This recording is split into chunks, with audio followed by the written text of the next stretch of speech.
So this video is about what you need to know regarding the Navy's PST or physical screening test.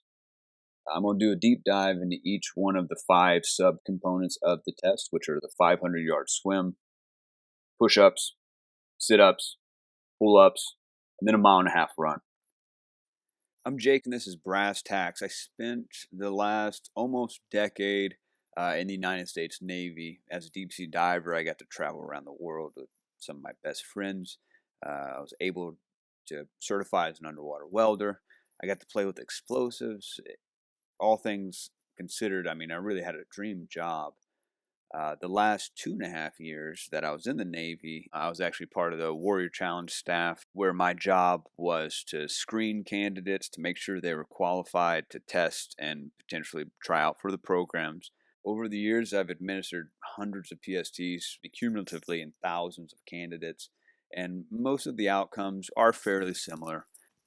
Now, most likely, if you're stumbled on this video, you're either already in the Navy's Warrior Challenge program, or you're preparing to try out for Spec Ops or Spec War, or you have no idea what any of those things are, who I am, but you just want to know more about push-ups and somehow accidentally got on this video.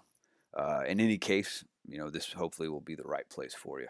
We take a real no-nonsense approach to the information that you all need that you may or may not be getting from your Warrior Challenge staff, your own research, your own recruiters, but we want to give you as much intel as possible so you can make the right decision and know if these programs are for you. I'm not going to give you my opinion too much, or at least I'm going to really try not to, and we're going to stick to the referenceable material, whether that's the website you see in the background, SEALSWCC.com, or it's maybe this one you haven't come across, Navy WC or Whiskey Charlie for Warrior Challenge, or if it's just Google. You need to understand, if you're going to be joining the Navy in any capacity, this is how you verify information. This is how you make sure that you're on the straight and narrow, and you're not following somebody's blind advice, because whether their heart's in the right spot or not, their information could be old or just incorrect. So always try to verify, and on this channel, we're going to try to be very information-based. So if that sounds good, before we kick off, go ahead and hit the subscribe button and the notification bell. You'll be notified every time I drop a new video. The first thing that I want you to do, if you have a notebook, pen and paper, get it out. Write down your questions as they go. These are things that I want to know. Put them in the comments below. I'll do my absolute best to respond to them. So if we go to Google, you're going to look at MILPERSMAN, which is Military Personnel Manual 1220-410. There's plenty of .mil references for this kind of stuff, so you can make sure you're getting not only the correct stuff, but hopefully the up-to-date. Most current is going to be January 2013. MILPERSMAN 1220-410. SEAL EOD, SWCC, Diver, Air Rescue, Physical Screening, Testing Standards, and Procedures. So this is a big one, medical requirements. So prior to taking the physical screening test, each candidate must meet all medical standards for his or her respective program. I'm going to do some videos specifically on the medical requirements and how to navigate that. But for right now, you just need to understand that before you can ever PST, you had to have gone through MEPS, right? Whether you've done what's called a phys only, which is just the physical assessment, without committing to a backup contract, or if you've contracted in the Navy DEP program, the delayed entry program, you'll pick another backup job with a ship date. They'll start your security clearance, and then you'll be trying out for special programs while in the delayed entry program. So either way, that medical screening has to be accomplished before you can ever get inside the pool for a PST. If you look here, you can Google these on your own time, and that's going to give you the specific standards for each one of the programs, or you can just wait for those videos to drop. So overview of the PST, like we said, SEAL, SWCC, EOD, Diver, Air Rescue, all 5 of those rates, this is the initial assessment of a candidate. Like we said, there's 5 events: the 500-yard swim, 10-minute rest. Second evolution's push-ups. You can see it's 2 minutes.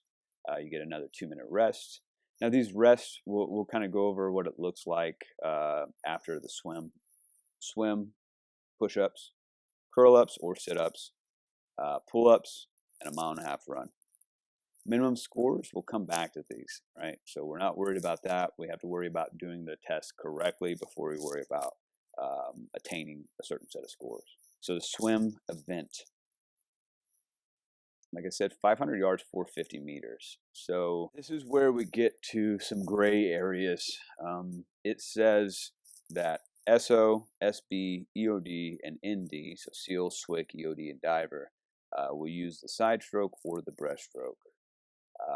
We, as a practice, our candidates utilize the combat side stroke exclusively until they were contracted, at which point most of them still chose to swim the combat side stroke because while the breaststroke's faster, it relies on a lot of shoulder and pectoral, and your next evolution after a swim is push-ups. So it makes sense to swim with a more efficient combat side stroke, even though it's a little bit slower. But back on track, those 2 strokes are authorized, but realistically plan on swimming exclusively the combat side stroke until you get into boot camp, the prep programs, and the actual proper program. Both strokes must be conducted without an overhand recovery. So the overhand recovery is whenever you have your hand coming out of the water, like you're trying to high-five your neighbor. Air rescue candidates will use the American crawl side stroke or breaststroke. Again, this is practice versus protocol. Practice is air rescue is going to use exclusively American crawl until they contract because that's what they use in their pipeline. That's what they use in their workplace. It is a very fast stroke, and their purpose for swimming is to get to someone quickly. So most of the time, you're going to see, again, air rescue candidates using only the American crawl or freestyle, and then all of the other candidates using the combat side stroke exclusively. All right, so if we get past the stroke information, so it's going to be conducted in the standard pool, okay? You're not going to be swimming this out in the open bay before you ship out for boot camp or anything like that. Understand this part of the swim, because there are people going in the opposite direction, going in the same direction, so it's going to be conducted as follows. So you're going to enter the water, right? And that's up to your proctors or your administrators on how they want you to do it. Some are very formal, some are very casual. Casual looks something like this. All right, everybody get in the water, and then once you're in the water, everybody fingertips in the scupper, look at me, eyes and ears, so we can do a brief. Okay. Formal, they might make you do water entry procedures, something like that. Use a particular type of verbiage or specific actions before you're allowed to get in the water. It's all about the environment that you're in as well as who's administering the PST. So once you're in the water, somebody's going to tell you to start. Obviously, that's an important part of starting any test. As you swim, there are 3 parts to each lap, okay? There's the initial kickoff, swimming that happens in the middle, right? And then the turnaround, which leads to another kickoff, another length, another turnaround, and so on until you're complete with the test. What I see a lot of people do is they really short stroke their kickoffs. They're not focused on a powerful kickoff, a good streamlined posture. They don't do any dolphin kicks. There's no double arm pull. They do just a quick toe tap, get above, breathe some air, and start stroking again. That is a tremendous waste of effort and time. Here's a big one. A lot of people say resting is not permitted. Resting is permitted, but you can only do it in 2 ways, which I've only seen one done, is a survival float or by treading water. So treading water I've seen happen before. Maybe they have to adjust their shorts or something like that. They don't want to end the test, so they'll tread while they're adjusting their shorts, tying up their trunks, fixing their goggles or mask if they're already contracted. If you stand up at the bottom of the pool, or if you hang onto the lane lines, then your test is no longer valid. Goggles and face masks are optional, but again, as a practice, you probably won't get to utilize any sort of mask. You won't wear goggles. We want everyone to get used to swimming in a mask because that's what's used in all the programs. But while it does say that it is optional, just understand and don't expect to be able to utilize that until you've earned your contract. Lots of different thoughts behind that. My own personal thought behind that is when you're in boot camp, you're not going to be swimming with a mask or goggles for any of your PSTs, as far as I know. And you're even going to be doing it in pools that don't have lane lines. So it's going to be a bit like salmon spawning, up to about 100 candidates, either waiting to swim or swimming at the same time. It gets to be pretty chaotic. And if you've programmed yourself to depend that heavily on goggles or a mask, and you start changing other variables in addition to that, you're going to have a really hard time adapting to that moment, as well as staying resilient enough to make it through the other stressors. So when you see things in bold, usually they're important, right? But this is the thing that automatically will end your swim event. If you complete it, that makes sense. If you need assistance from a lifeguard or another person, right? Probably not going to be a countable time if you needed to be rescued from a swimming pool. If you use the overhand recovery at any time, right? We mentioned this a couple times earlier. This is a big deal, except for air rescue, right? Why? Because they're utilizing a different stroke altogether. Remember, they're using the freestyle or the American crawl. It would be impossible to do that stroke without an overhand recovery. So again, if you touch the bottom of the pool, if you're hanging on the side of the pool, if you're hanging on the lane lines, if you're standing at all, if you're resting, with the exception of treading in a survival float, then all of those things, your administrator can and should end your PST right then. All right, so that kind of sums up the swim, the first event, right? 1 of 5. And the second of 5 is going to be the push-up event. We'll take a break right here, and in order to let it truly soak in, we're going to go back to SEALSWCC.com. And up in the top here, you'll find several different tabs that you can click on: who we are, apply, training, blog, podcast, videos, photos, and fact. You're going to go and click onto their training videos. You can find this in their podcast as well as episode 12.